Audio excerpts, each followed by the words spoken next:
Today, we're diving into a fascinating historical mystery. It's a story about a divine warning, a really dangerous hesitation, and a single letter that shows up at the absolute perfect moment to save an entire community from being wiped out. I mean, it seems like a no-brainer, right? But for the first-century Hebrew Christians living in Jerusalem, the choice was anything but simple.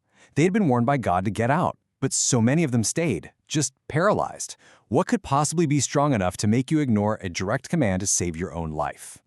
To really get what was going on in their heads, we have to look at this dangerous hesitation. They were completely stuck between a prophecy that promised total destruction and a religious devotion that was centuries old. So here's the thing.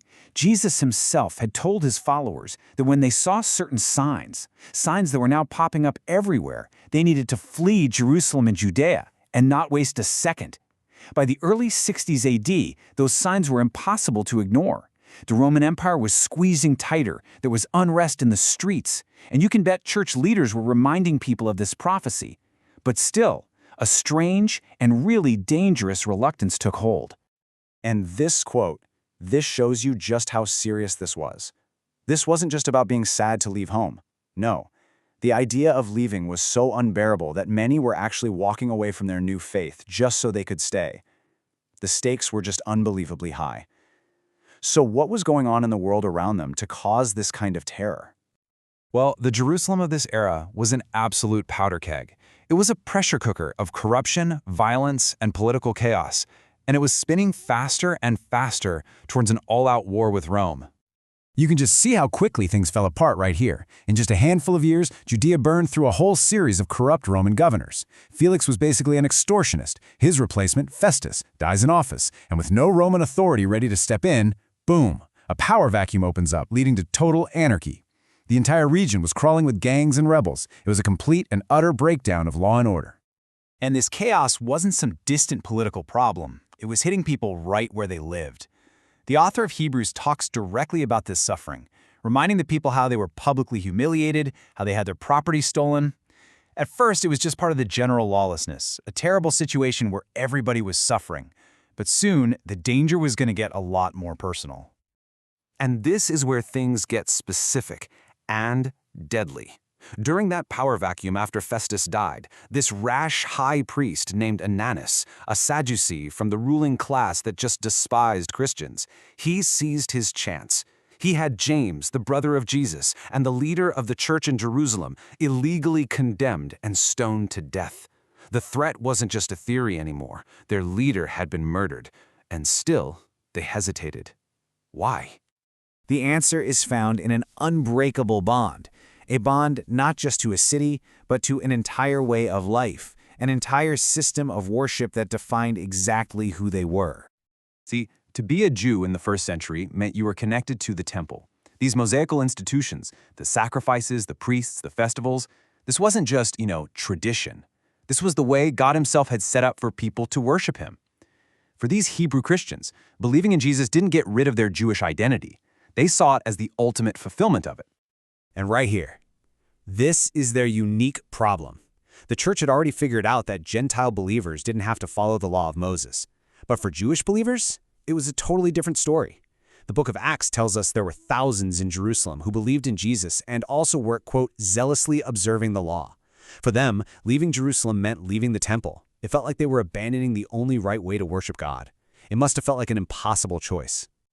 So right into this moment of crisis, this chaos, this confusion, a letter arrives from Italy, and it contains this powerful theological argument that is perfectly timed to solve this exact problem.